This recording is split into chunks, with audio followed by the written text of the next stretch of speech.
Welcome back my dear students. कैसे हैं आप सभी लोग। स्वागत है आज आप सभी का मेरे यूट्यूब चैनल पर। मैं हूं शुभम यादव। फिलहाल मैं आप लोगों को कंपनी अकाउंट्स पढ़ा रहा हूं 12th अकाउंटेंसी के अंदर। तो कंपनी अकाउंट्स में अब तक हमारी थ्योरी क्लासेस चल रही थी और आज मैं इसकी चर्चा थोड़ी सी आगे बढ़ाता हूं। मैंने पिछली क्लास में आप लोगों के साथ क्या क्या डिस्कशन किया था। पिछली क्लास में मैंने आप लोगों के साथ साथ प्रेफरेंस शेयर्स के कुछ पार्ट्स थे उनके बारे में डिस्कशन किया था कि क्लासेस क्या है हमारे प्रेफरेंस शेयर होल्डर्स की। प्रेफरेंस शेयर होल्डर्स कौन होते थे मैंने पिछली बार बताया आप लोगों को, जिनको कुछ प्रेफरेंस दी जाती थी, मतलब इक्विटी के सामने प्रेफरेंस दी जाती थी। जैसे कि डिविडेंड की पेमेंट प्रेफरेंस और इक्विटी अगर दोनों लाइन में लगे हो तो किसकी पहले की जाएगी, तो पहले प्रेफरेंस वालों की पेमेंट की जाएगी। इसी के साथ साथ जब कंपनी वाइंड अप की जाती है, कंपनी बंद होती है, लिक्विडेट होती है, उस वक्त जब सभी का पेमेंट किया जाता है, तो जब सबका पेमेंट हो जाए तब मालिकों के पेमेंट होने की बारी आती है। तो जब मालिकों की पेमेंट, मालिक कौन है, इक्विटी शेयर होल्डर्स और प्रेफरेंस शेयर होल्डर्स, तो जब मालिकों की पेमेंट होने की बारी आती है तो पहले इक्विटी से पहले प्रेफरेंस शेयर होल्डर्स की पेमेंट होती है। इसके बारे में आप थ्योरी में भी पढ़ेंगे, मतलब आपकी जो बीएसटी है, बिजनेस स्टडीज, उसके अंदर भी आपका एक चैप्टर है, उसके अंदर आप इन चीजों के बारे में पढ़ेंगे, कैसे कैसे इनका पेमेंट होता है, what is the difference between preference shares and equity shares. 11th class में था टॉपिक, जिससे पढ़ा होगा, 12th में भी थोड़ा बहुत है इसका। तो करते हैं आज।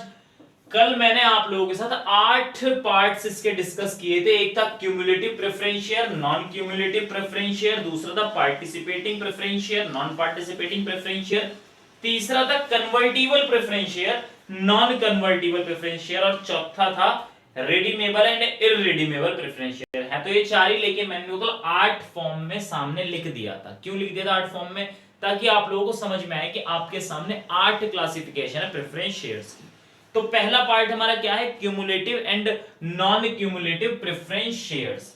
बेटा होता क्या है प्रेफरेंस शेयर्स के बारे में आप लोगों को थोड़ा सा बता दूं मैं, कि जैसे मैंने कहा आप लोगों से कि आपने 10,000 रुपए का माल बेचा, 10,000 रुपए का माल बेचा, सेल कितने की है, 10,000 रुपए। मैंने कहा जी इसकी जो कॉस्ट आई है ना, वो आई है से 4,000 रुपीज।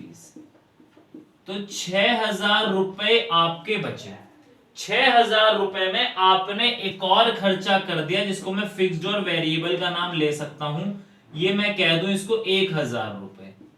तो आपके कितने बचे माय डियर, आपके पास 5,000 रुपए प्रॉफिट के नाम के बचे। फिलहाल मैं इतनी ही बात करूंगा, सारे खर्चे निकाल के आपके 5,000 रुपए प्रॉफिट नाम के निकले।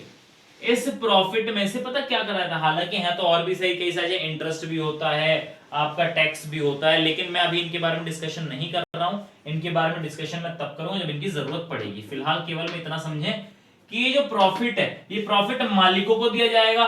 मालिकों में एक तो इक्विटी को दिया जाएगा और एक प्रेफरेंस को दिया जाएगा। अब मुद्दा ये है इक्विटी को कितना दिया जाएगा, प्रेफरेंस को कितना दिया जाएगा। तो मैंने पिछली क्लास में आप लोगों को बता दिया था कि प्रेफरेंस शेयर वालों को फिक्स डिविडेंड मिलता है, मतलब इनका जो भी नाम होता है, मैंने कहा कि 5% प्रेफरेंस शेयर्स, और फिगर कितनी है, 10,000 रुपए। तो मैंने कहा फिक्स है मेरा कि 10,000 के ऊपर 5% निकाल दो तो कितना बैठेगा, 500 रुपए। 500 रुपए, ये 500 रुपए जो है ये आप डिविडेंड प्रेफरेंस शेयर होल्डर वालों को दे देंगे। मतलब ये हमेशा जो उनके शेयर्स होते हैं वहां से आप निकालते हैं, एक बार कैलकुलेट करते हैं, और ये हमेशा फिक्स होता है। और मैंने आप लोगों को ये भी बताया था पिछली क्लास में, जैसे फिलहाल मान लें 500 रुपए देने के बाद जो भी बच जाता है सारा का सारा इक्विटी वालों का होता है। तो मैं कह रहा हूं मान लो प्रेफरेंस डिविडेंड, मैंने कहा था प्रेफरेंस दी जाती है, पहले इनको ही दिया जाएगा। प्रेफरेंस शेयर होल्डर्स का डिविडेंड है हमारे पास 500 रुपए। तो कितना बचा, 4500 रुपए बचा कि नहीं बचा, ये 4500 सारे के सारे पे हो जाते हैं इक्विटी वालों को।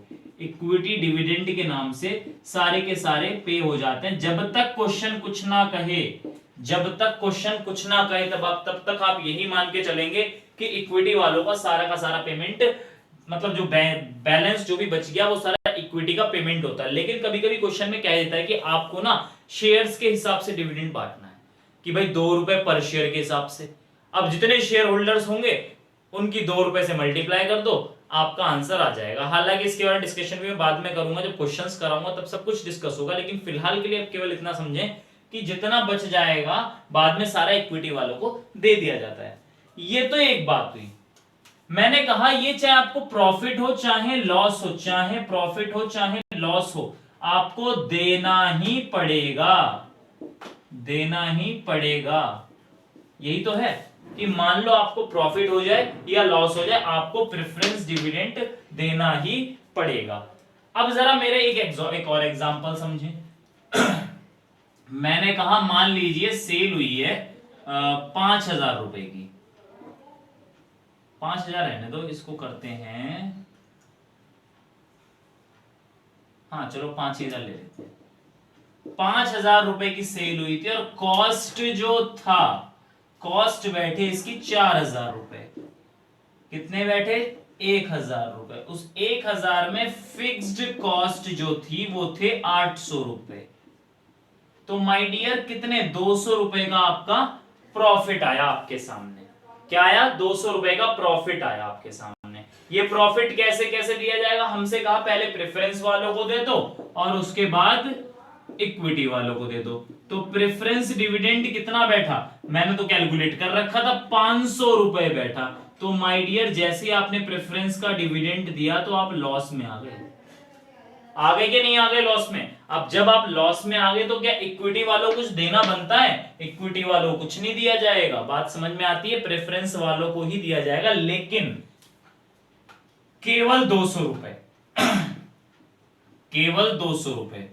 और यहां बैलेंस जो हो गया वो जीरो हो गया, आप लॉस में नहीं जाएंगे, आपका बैलेंस क्या हो गया? जीरो हो गया।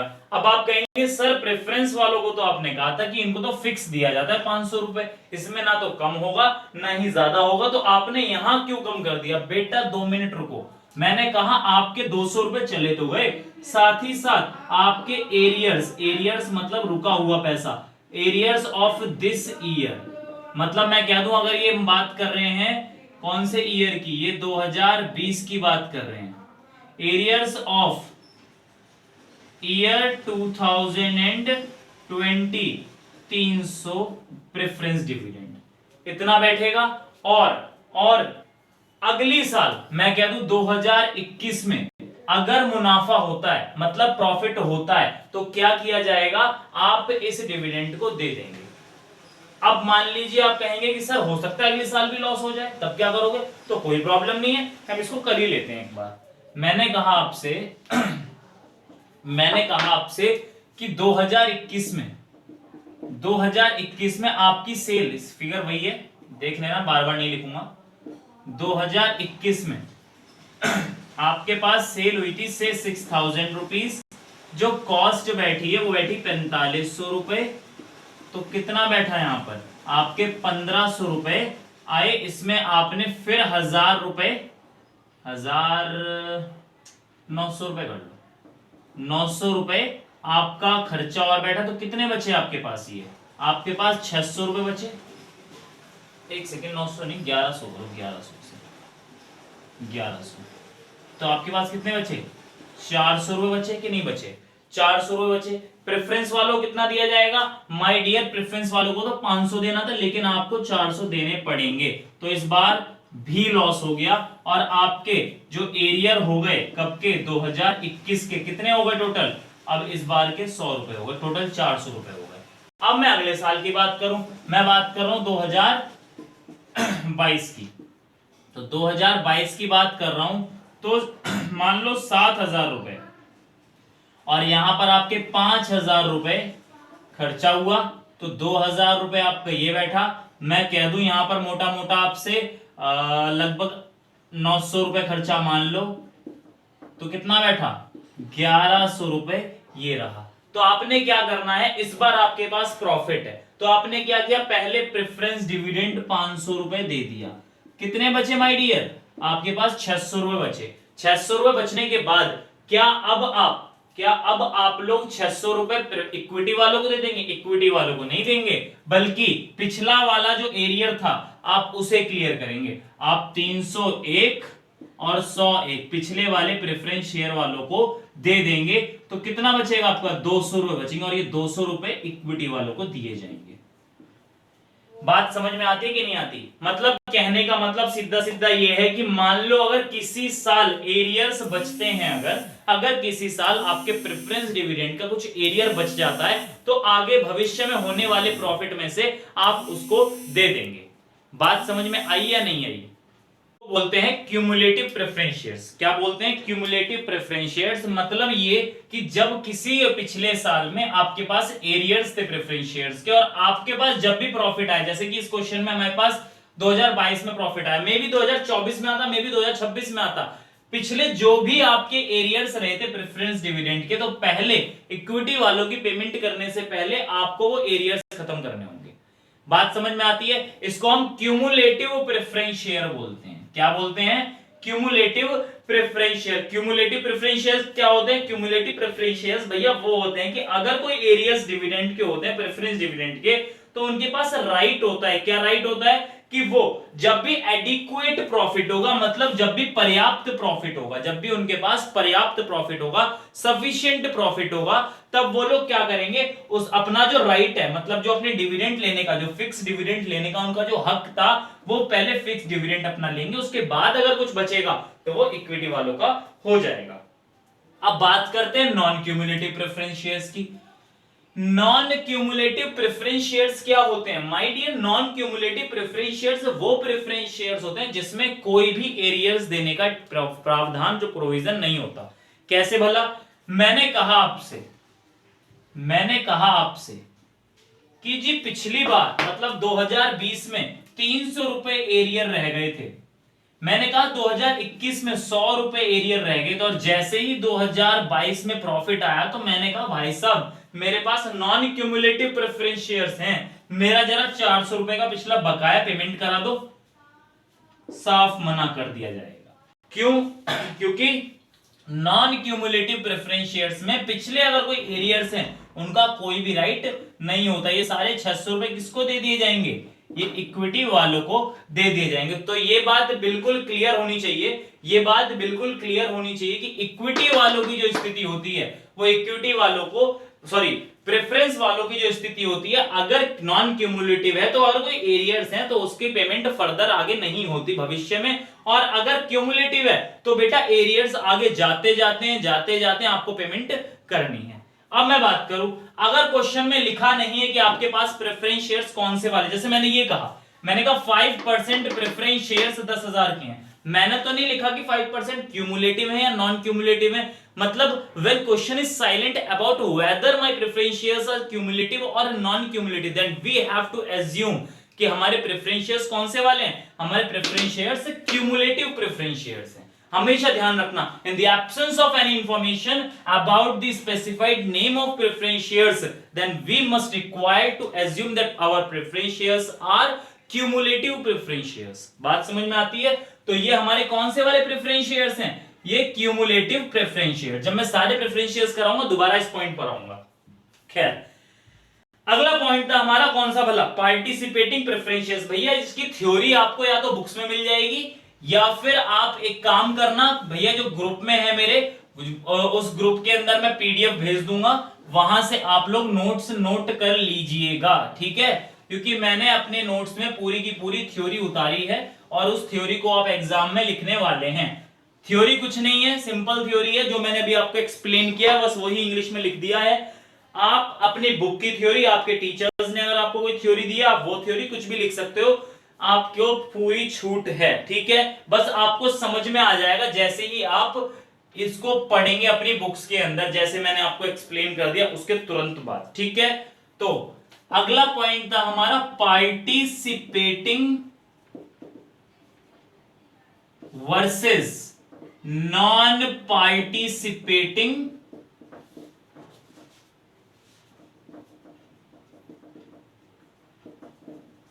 Preference shares. पार्टिसिपेटिंग और नॉन पार्टिसिपेटिंग प्रेफरेंस शेयर्स। क्या होते हैं पार्टिसिपेटिंग प्रेफरेंस शेयर्स और क्या होते हैं नॉन पार्टिसिपेटिंग प्रेफरेंस शेयर्स? बेटा एक बात जरा दोबारा समझे, मैंने अलग रब कर दिया, मैं उससे कर सकता था।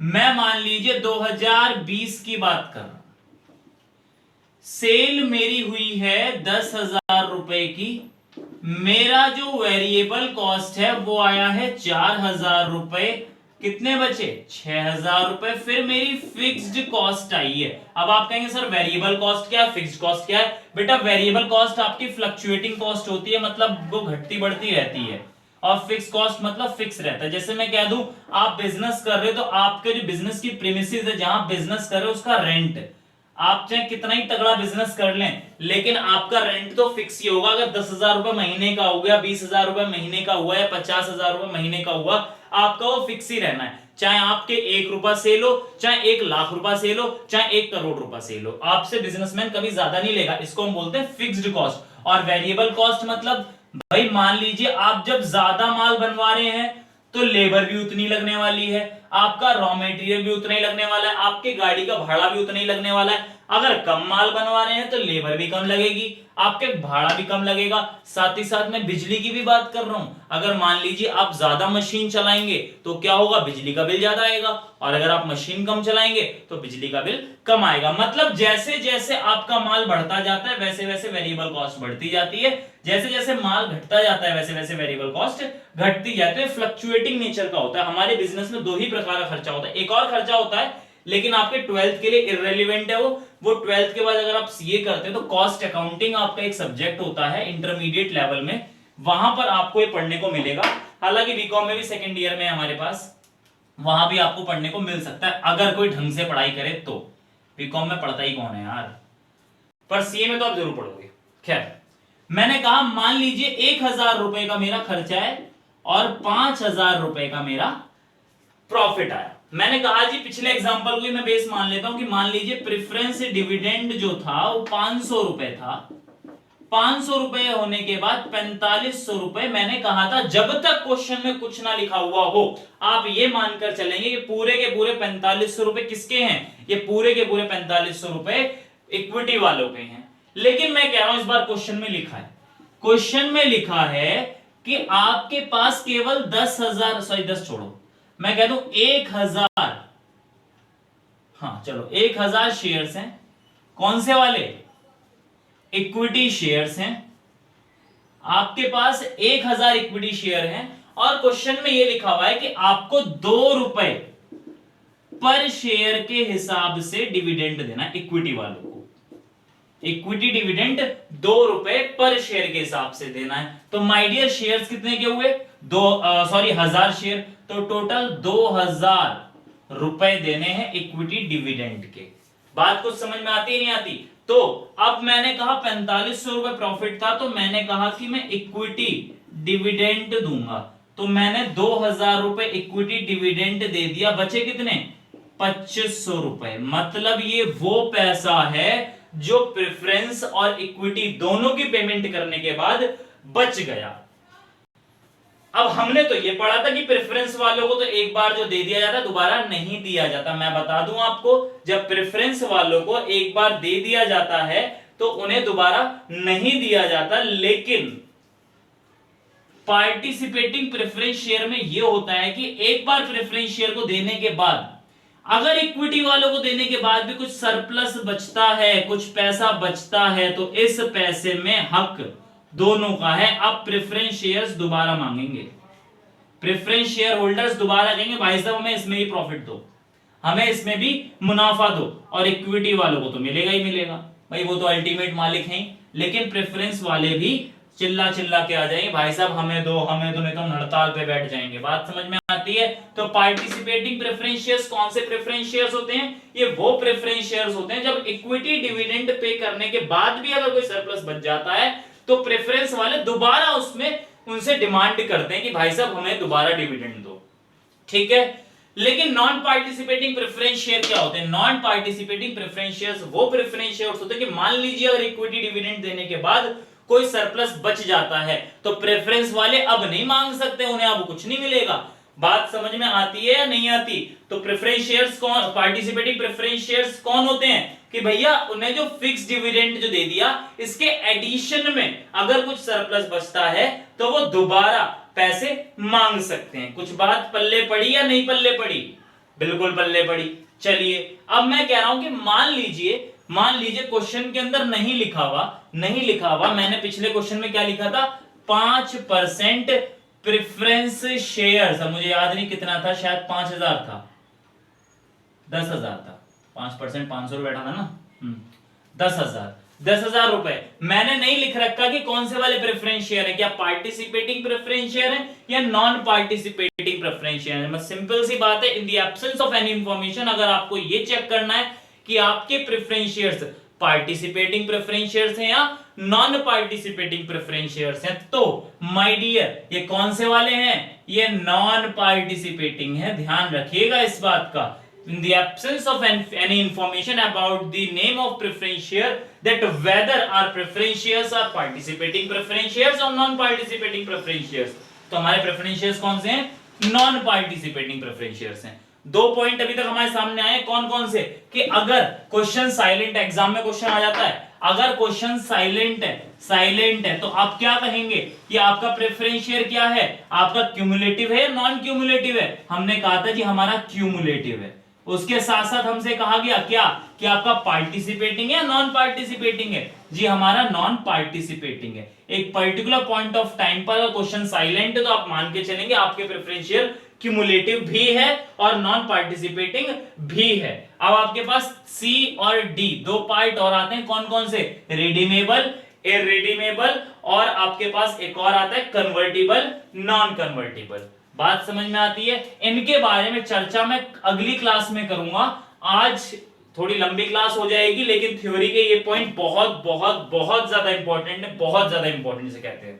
तो भैया इनको धीरे धीरे समझें, आज जो पढ़ा है एक बार दोबारा देखें, साथ ही साथ आपके पास जो बुक्स हैं, मेरी आपसे पर्सनल रिक्वेस्ट है, मैंने अभी तक नहीं बोला, शेयर्स की क्लास इतनी चल चुकी है, मैंने अब तक आपसे एक बार भी नहीं कहा कि आप लोग इसको दोबारा देखें या अपने नोट से पढ़ें। मैं अब आपसे रिक्वेस्ट करता हूं कि आप अपनी बुक, जो भी आपका एडिशन लगा हुआ हो, आप उस बुक को खोलें और फ्रंट पे जो भी कंपनी अकाउंट्स की स्टार्टिंग है वहां ढूंढें कि कहां लिखा है convertible, non convertible, redeemable, irredeemable, participating, non participating, cumulative, non cumulative. वहां पर आप cumulative, non cumulative, participating, non participating दोनों पढ़ें। मुझे 100% यकीन है कि आपको अब की बार समझ में आएगा। लेकिन अगर समझ में नहीं आता तो भैया वीडियो कमेंट बॉक्स में आप कमेंट कर सकते हैं, साथ साथ जो व्हाट्सएप ग्रुप में हमारे हैं वहां पे भी आप मुझसे पूछ सकते हैं, मैं दोबारा एक्सप्लेन कर दूंगा। बाकी जो अगले दो पार्ट्स हैं आपके कौन कौन से बचे, पार्टिसिपेट, क्यूमुलेटिव, रिडीमेबल, इररिडीमेबल और कन्वर्टिबल, नॉन कन्वर्टिबल, आप इनको जरा पढ़ के आएंगे। इनको पढ़ने के बाद ही अगली क्लास को देखें तो और मजा आएगा। बात समझ में आती है। ये मेरी एक रिक्वेस्ट है, थोड़ा करना जरूर है इसको, ये मैंडेटरी है, कंपलसरी है, ठीक है। तो भैया अगर वीडियो पसंद आए तो लाइक, कमेंट, शेयर, सब्सक्राइब कर दें, साथ ही साथ बेल आइकन को दबाएं ताकि हमारी लेटेस्ट अपडेट्स आपको तुरंत मिल जाएं। और भैया अगर कोई गलती रही हो तो माफी चाहता हूं उसके लिए। आज के लिए इतना ही, क्लोज करते हैं आज की class. Thank you very much, have a nice day.